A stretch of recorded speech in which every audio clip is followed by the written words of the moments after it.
Good morning. তো এখন বাজে 10:30 অলমোস্ট। আর এখন করব বিছানা পরিষ্কার। আর সব থেকে যেটা ইম্পর্ট্যান্ট সেটা আমি দেখাচ্ছি। ড্রেসিং টেবিলের ঠিক এইরকম কন্ডিশন হয়ে আছে, এইসব পরিষ্কার করতে হবে, যেটা আমার রোজকার কাজ। আমার ড্রেসিং টেবিল আমি রোজ পরিষ্কার করি, আবার রোজ এরকম রাতে হয়ে যায়, মানে ভয়ানক কন্ডিশন হয়ে যায়। তো এইসব পরিষ্কার করতে হবে এখন। আর বিছানাটাও তুলে নেবো আগে, আর বিছানাটা পরিষ্কার করতে হবে। একটা মেয়ে আসলে বিয়ের পরেই বুঝতে পারে আসল সংসারের মানেটা কি। বিয়ের আগে হয়তো এই কাজগুলোই টুকটাক খুব ক্যাজুয়ালি করতাম, হয়তো করতাম না, বাট বিয়ের পরে সত্যি বলতে প্রায়োরিটি লিস্টে এই কাজগুলো আমার এখন ম্যান্ডেটারি। ঘুমাতে আমার এত ভালো লাগে, আমাকে যদি কেউ অপশন দিত যে সকাল 12টা অবধি তুমি রোজ ঘুমাতে পারবো, আমি তাই ঘুমাতাম। মানে আমার কোনো প্রবলেম হয় না। হ্যাঁ, ঘুমটা সহজে ভেঙে যায়, মানে সকালে হয়তো কোনো একটা আওয়াজে ফট করে ঘুমটা ভেঙে যায়, কিন্তু আবার যদি ঘুমিয়ে পড়লাম তাহলে আমাকে আর তোলাই পসিবল না। তো ঘুমাতে এতটাই ভালো লাগে। কিন্তু বাড়িতে গেলে পরে তো আরামসে 11:30 অবধি ঘুমাতেই পারি, তো এখানে সেটা হয়ে ওঠে না যদিও। কালকে রাত থেকে ওয়েদারটা বেশ ভালো ছিল, মানে ঠান্ডা ঠান্ডা লাগছে, মনে হয় একটু ঠান্ডা লেগেও গেছে আমার। আমার শ্বশুর অফিসে চলে যাওয়ার পরে আমার আজকে এত মাথাটা ব্যথা করছিল, মানে ভার হয়েছিল, তো আমি ভাবলাম কি আরেকটু শুয়ে নিই। তো আমি এসে বেডরুমে আবার একটু শুয়ে পড়েছিলাম, কিন্তু ঘুম তো হলোই না, কারণ নিচ থেকেও কন্টিনিউয়াসলি আমাকে কল করে যাচ্ছে নিচে যাওয়ার জন্য। তো সেই জন্য আর মানে ঘুমটা তো হলোই না। অ্যালার্ম দেওয়া ছিল যে 10:30টায় আবার উঠে পড়বো, সেটা আর হলো না। কোনোদিনই হয় না, মানে একবার আমি ঘুম থেকে যদি উঠে যাই প্রপারলি, যে উঠে গিয়ে তারপরে চাটা খেয়ে নিয়েছি, তখন তো আর ঘুমানো যায় না। আর দুপুরে তো আমি কোনোদিনই ঘুমাই না, কারণ দুপুরে ঘুমালে পরে ঘুম থেকে ওঠার পর যে শরীরটা খারাপ লাগে সেটা মানে কি বলবো, আমি এই ভয় আরও দুপুরবেলা ঘুমাই না। কালকে এক আশ্রমে গেছিলাম আমরা এমনি জাস্ট ঘুরতে ঘুরতে, তো সেখান থেকে কয়েকটা বই কেনা হয়েছে। এই যে এরা একটা, তারপরে বেশ কয়েকটা বই কেনা হয়েছে। বিবেকানন্দ, ভাবনা, আরও ছোটো ছোটো বই নেওয়া হয়েছে, যেমন এটা আমি নিয়েছিলাম, স্টোরিজ ফ্রম বেদান্ত। তারপরে এটাও আমার নেওয়া, চরিত্র গঠন। আর happiness and peace in everyday life, এটা। একসময় আমার বই পড়ার ভীষণ নেশা ছিল, আমি খুব বই পড়তাম। মানে আমি যদি কারো বাড়িতে বেড়াতে গেছি, সেখানে টেবিলের ওপরে কমিক্স রাখা, সেটা নিয়ে ওখানে বসে কতক্ষণে শেষ করবো, এরকম একটা নেশা ছিল। আর আমাদের সময় তো খুব কমিক্স পড়া হতো। তো আমার বাড়িতে প্রত্যেক মাসে বাবা, মানে দোকানে বলা ছিল বাবার, তো প্রত্যেক মাসে কমিক্সের বই আমার বাড়িতে দিয়ে যেত। মার জন্য ওই সানন্দা কী কী যেন আসতো, আর আমার জন্য কমিক্স আসতো। এখন তো মনে নেই নামগুলো। আর ওইভাবে কমিক্স প্রত্যেক মাসে আস্তে আস্তে মানে এত জমে গেছিলো। তো একসময় আমার বই পড়তে ভীষণ ভালো লাগতো, বাট এখন তো যা মানে সময়, তাতে তো খুব একটা কমিক্স পড়া হয় না। বাট এখনও বই দেখলে পরে পড়তে ইচ্ছা করে। আর ইংলিশ বাংলা দুটোই, মানে বই পড়ার মধ্যে না একটা অন্য রকমের আনন্দ আছে। সেই জিনিসটা এখনকার অনেক, মানে এই জেনারেশনটা হয়তো সেইভাবে এনজয় করতে পারে না, যে সময়টা আমরা আমাদের সময় কাটিয়ে এসেছি। কারণ সেই সময় তো এই যে টেকনোলজি ছিল না। ব্রেকফাস্ট অনেকক্ষণ আগেই হয়ে গেছে, বাট এখন আমার খুব চা খেতে ইচ্ছে করছে। মানে আরেকবার সকালে একবার ঘুম থেকে উঠে চা খেয়েছি, দেন ব্রেকফাস্ট করলাম, তারপরে আবার এখন চা খাবো। বিয়ের আগে প্রচুর দুধ চা খাওয়া হতো বাড়িতে, কারণ মা, আমি, ভাই তিনজনেই খেতাম। বাট এখানে কেউ দুধ চা খায় না, তো আমি একাই খাই। সেই জন্য আমি দুপুরবেলা আফটার লাঞ্চ, বিফোর লাঞ্চ আমি 1 কাপ কফি বানাই, সেটাই দুধ দিয়ে খাই। চা হচ্ছে আমার কাছে একটা এনার্জি ড্রিঙ্কের মতো। অনেস্টলি স্পিকিং, আমি টায়ার্ড থাকি, আমার শরীর খারাপ লাগুক, আমার ঠান্ডা লাগুক, গরম লাগুক, চা ইজ মাস্ট। মানে দিনে আমি 5-6 কাপ চা খেয়ে নিতে পারবো। যদিও এখন আমি মোস্টলি র চাটাই খাই। অনেকে ভাবতে পারে যে এতবার চা খাওয়াটা তো ঠিক নয়, আমিও জানি, বাট আমি থাকতে পারবো না চা ছাড়া। উনি এসে এখন মাটন দিয়ে গেল, আমাকে দিয়ে বেরিয়ে গেল, আমাকে বললো মাটনটা রান্না করতে। তো অনেস্টলি স্পিকিং আমি তো পাপা কি পারি।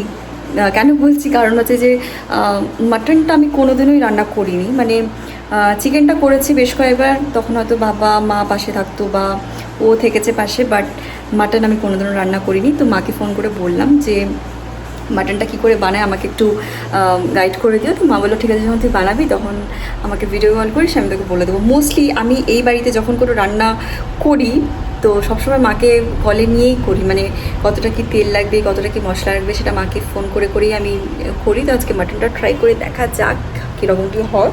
বাট ফার্স্টলি এখন আমি আগে স্নানে যাব, কারণ স্নান করে পুজো দিয়ে তারপরেই মাটনটা রান্না করব। আর তারপরে আছে আমার কিছু মানে সত্যি আমার বেশ কয়েকটা শ্যুট আছে যেগুলো পেন্ডিং হয়ে আছে, বেশ কয়েকদিন ধরে আমি করতে পারিনি, কারণ আমি বাপের বাড়িতে ছিলাম 2 দিন, তো করা হয়নি, শরীরটাও ভালো ছিল না, তো সেটাও করতে হবে। তো দেখা যাক কতদূর কী হচ্ছে। আজকে আমি আমার গাছের ফুল দিয়েই পুজো দেবো। আর কি সুন্দর ফুল ফুটেছে, হয়তো অনেক বেশি নয়, তাই তুলতে একটু মায়াও লাগছে, বাট কিছু করার নেই, আজকে ফুল আনা হয়নি, তাই ভাবলাম এই ফুলগুলো দিয়ে আজকে পুজো দিই। আর নিজের বাড়ির গাছের ফুল দিয়ে পুজো দেওয়ার মতো কিন্তু আনন্দ একদম অন্য কিছুতে পাওয়া যায় না, সত্যি কথা।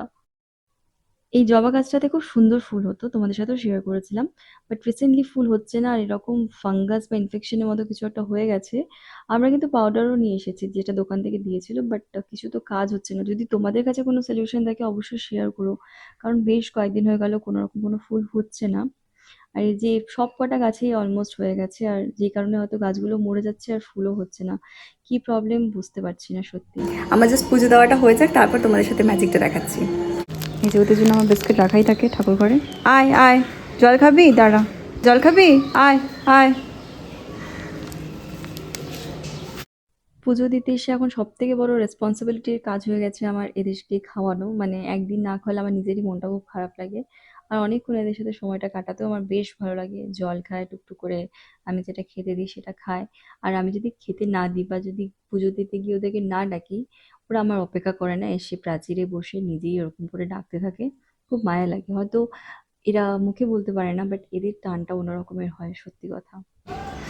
যে ইনি কখন আয়।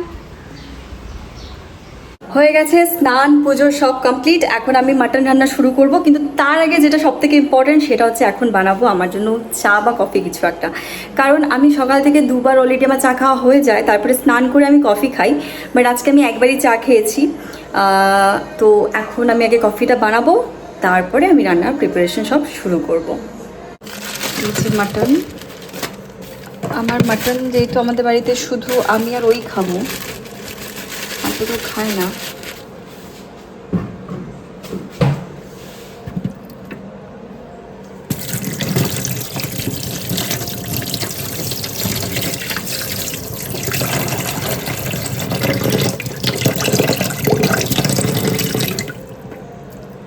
তো এখানে মাটনটা আছে, এখন সব প্রিপারেশন স্টার্ট করি।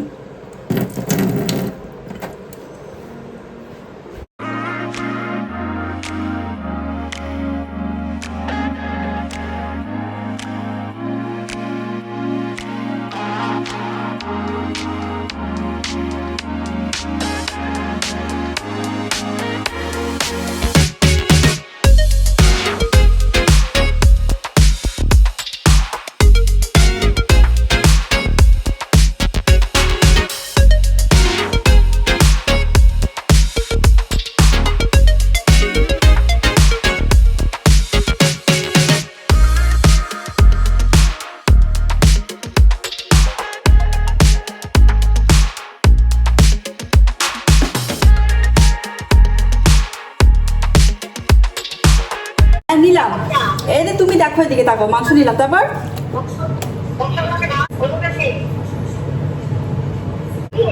দিয়ে দিলাম মশলা,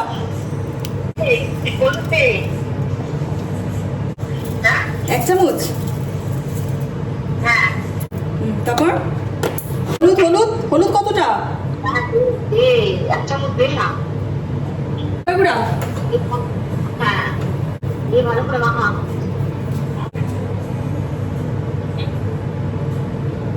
দেখো আপনার দিকে না একটু না, এদিকেও তো বাকি দিকে দিচ্ছি না মাখা। আর চোখে কিন্তু কাঁচা লঙ্কা আছে, সরষের তেলে পেঁয়াজটা ভালো হবে হবে।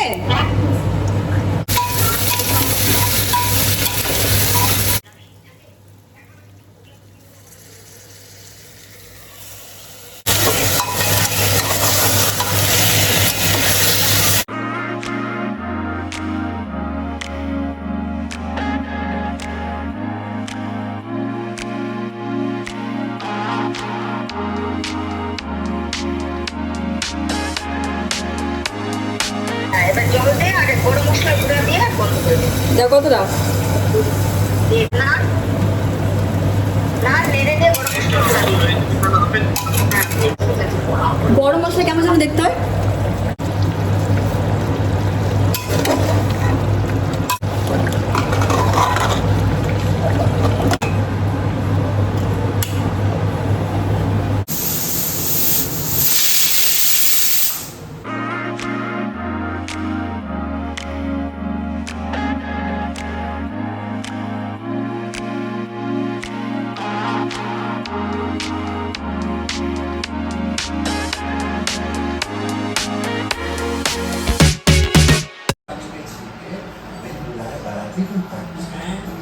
Nothing to discuss.